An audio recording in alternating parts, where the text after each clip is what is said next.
Early 1941. The Netherlands has been occupied by the Nazis since May of the previous year. While many try simply to survive, some Dutch citizens choose to resist the occupation. Others, however, motivated by ideology, fear, or opportunity, collaborate with the Nazis. On the 11th of February 1941, Amsterdam's streets are controlled by force and intimidation, while anti-Jewish measures are enforced with escalating brutality. Jewish neighborhoods are isolated, livelihoods destroyed, and violence is no longer a byproduct of war, but a calculated instrument of rule. Uniformed collaborators are encouraged to enter areas they have been ordered to avoid, not to maintain order, but to provoke clashes that can be exploited. One of them wears a piece of cord around his right wrist, attached to a rubber garden hose weighted with iron. He has turned it into a crude, deadly weapon, always ready to strike. His name is Hendrik Koot. Hendrik Koot was born on the 5th of April, 1898 in Amsterdam, where he grew up and spent most of his life. In 1935, amid rising polarization and radicalization in Dutch society, Koot and his wife, Elisabeth van Groningen, joined the National Socialist Movement, a Dutch fascist organization modeled closely on Adolf Hitler's Nazi Party.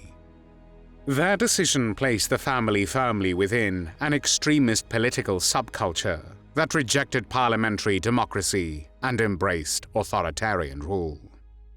The marriage of Koot and his wife Elisabeth produced 8 children. The 2 eldest left home early and went to sea in the Merchant Navy. The eldest son later fought on the side of the Allies, while the second eldest did not return until after the war had ended. The remaining children followed a very different path. All became members of fascist or National Socialist organizations. 2 sons joined the SS. One entered the Dutch Landstorm, a Nazi-aligned paramilitary home defense force, and another became a member of the Nationale Jeugdstorm, the Dutch youth organization modeled on the Hitler Youth. For a time, Koot worked for the firm of Abraham Ascher, a Jewish diamond dealer in Amsterdam, a fact that stood in stark contrast to his later actions and affiliations. Within the National Socialist Movement and its paramilitary wing, the WWII, Koot advanced steadily, eventually reaching the highest non-commissioned officer rank. The Second World War started on the 1st of September 1939 with a German invasion of Poland. On the 10th of May 1940, Hitler invaded the Netherlands, and soon after a civil administration was installed under the SS auspices, and Arthur Seyss-Inquart was appointed as Reichskommissar of the Netherlands. Among his first steps were a series of laws posing economic discriminations against the Jews. During 1940, the German occupation authorities banned Jews from the civil service and required all Jews to register their assets and business enterprises. In January 1941, the German authorities required all Jews to register themselves as Jews. The Germans claimed that the requirement that all Jews register was for their own safety, but the truth was that it enabled their future deportations, as the Nazis could easily track them down. A total of 159,806 persons were registered, including 19,561 persons born of mixed marriages.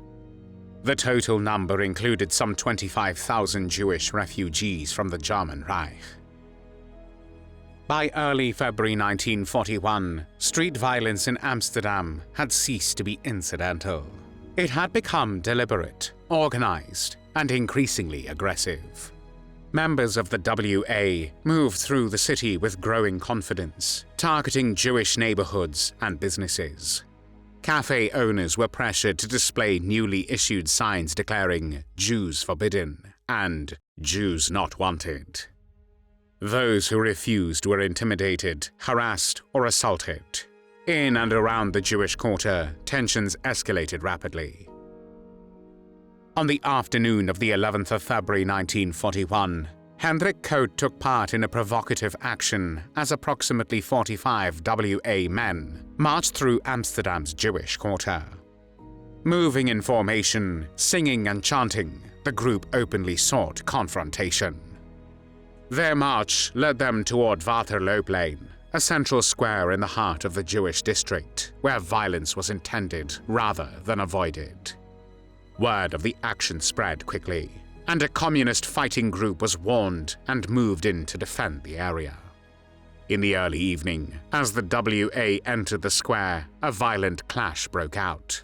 The communist fighters broke open nearby storage facilities and armed themselves with iron objects that could be used as clubs. People struck each other at close range with batons, blackjacks, and iron bars. Bottles of bleach were thrown, and some witnesses later reported that shots were fired. The confrontation lasted only a few minutes, but it was intense and chaotic.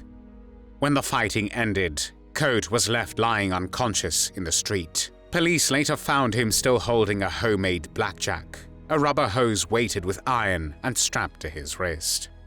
He was taken to hospital with severe head injuries, most likely caused by a heavy object such as an iron bar or club. Hendrik Koot never regained consciousness and died 3 days later on the 14th of February 1941. He was 42 years old. In the days following Hendrik Koot's death, Hans Albin Rauter, SS and police leader in the Netherlands, transformed the incident into a propaganda instrument. Writing in the National Socialist Movement newspaper, Volk en Vaderland, Rauter presented Koot's killing as an act of alleged Jewish savagery. He claimed that a Jew had torn open the victim's artery with his teeth and sucked out his blood, deliberately invoking medieval ritual murder legends. The language was graphic and inflammatory, designed to incite hatred and to portray Jews as a violent, subversive threat to public order. These claims stood in direct contradiction to official findings. According to a police report dated the 18th of February 1941, Koot had suffered a single severe head injury, most likely caused by a blow from a heavy object such as a club, iron bar, or an axe. No evidence supported the lurid accusations circulated in Nazi publications. The resistance newspaper, Het Parool, reported these findings on the 25th of February 1941, directly contradicting the version promoted by the National Socialist Movement. Despite this, Nazi authorities and their Dutch collaborators continued to disseminate the false narrative. Koot's funeral, held on the 17th of February 1941, was deliberately staged as a political demonstration. Around 2,000 National Socialists marched through Amsterdam behind a horse-drawn carriage, accompanied by a marching band. Nazi symbols were prominently displayed, and the ceremony was heavily publicized as an act of martyrdom. The event was intended to mobilize supporters, intimidate the wider population, and reinforce the propaganda image of Koot as a victim of alleged Jewish violence. In the days that followed Hendrik Koot's death, Nazi authorities moved quickly from propaganda to direct repression.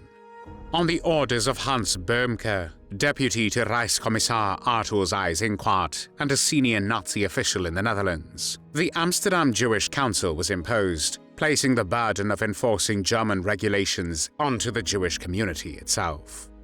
The council was made responsible for maintaining order, under constant threat of house searches and collective punishment if it failed to comply. Soon afterward, the Jewish quarter of Amsterdam was sealed off by Nazi authorities. Streets were blocked, movement was restricted, and the area was placed under intensified police control. This action effectively marked the beginning of the Amsterdam ghetto. The measures were publicly justified by invoking the violence surrounding Koot's death, which Nazi propaganda presented as proof that the Jewish population posed a threat to public order. Tensions escalated further when a patrol of the German Order Police was wounded during an attack on an ice cream parlor in the Jewish Quarter, a location known as a gathering place for Jewish resistance fighters. The incident provided the Nazis with a pretext they had been seeking. On the 22nd and 23rd of February 1941, the first large-scale raids against the Jewish population were carried out. Homes were stormed, and men were dragged into the streets at gunpoint. In total, 425 Jewish men between the ages of 20 and 35 were arrested. They were deported to the Buchenwald and Mauthausen concentration camps, where many were murdered or died under brutal conditions. The arrests sent shockwaves through Amsterdam and exposed the lethal consequences of the policies that had been unfolding since the occupation began. Public anger spread rapidly. With the support of the underground Dutch Communist Party, calls for resistance gained momentum. On the 24th of February 1941, strikes broke out across Amsterdam and nearby towns. Trams stopped running, factories shut down, and workers walked out in protest against the deportations and the persecution of the Jewish population. The strike continued until the 27th of February, becoming the first and only mass protest in German-occupied Europe, organized specifically against the deportation of Jews. Nazi authorities responded with force. Troops were deployed to crush the strike, and posters were plastered across the city invoking Koot's death as justification for military intervention. What had begun as a street clash was transformed into a turning point, accelerating repression, deportation, and one of the most extraordinary acts of civilian resistance during the occupation of the Netherlands. The Second World War in Europe ended on the 8th of May, 1945. During 5 years of Nazi occupation, the Germans and their Dutch collaborators deported around 107,000 Jews from the Netherlands, most to Auschwitz and Sobibor in German-occupied Poland, where the overwhelming majority were murdered. The consequences of collaboration extended beyond Hendrik Koot's death. His widow, Elisabeth Koot van Groningen, benefited directly from the system he had served. She was allocated 3 Jewish textile shops, confiscated by the occupiers, for the maintenance of her family. After the war, she was brought before a Dutch court. On the 23rd of January, 1947, she was tried for exploiting confiscated Jewish property, and 2 weeks later was sentenced to 2 years imprisonment. Thanks for watching the World History Channel. Be sure to like and subscribe, and click the bell notification icon so you don't miss our next episodes. We thank you, and we'll see you next time on the channel.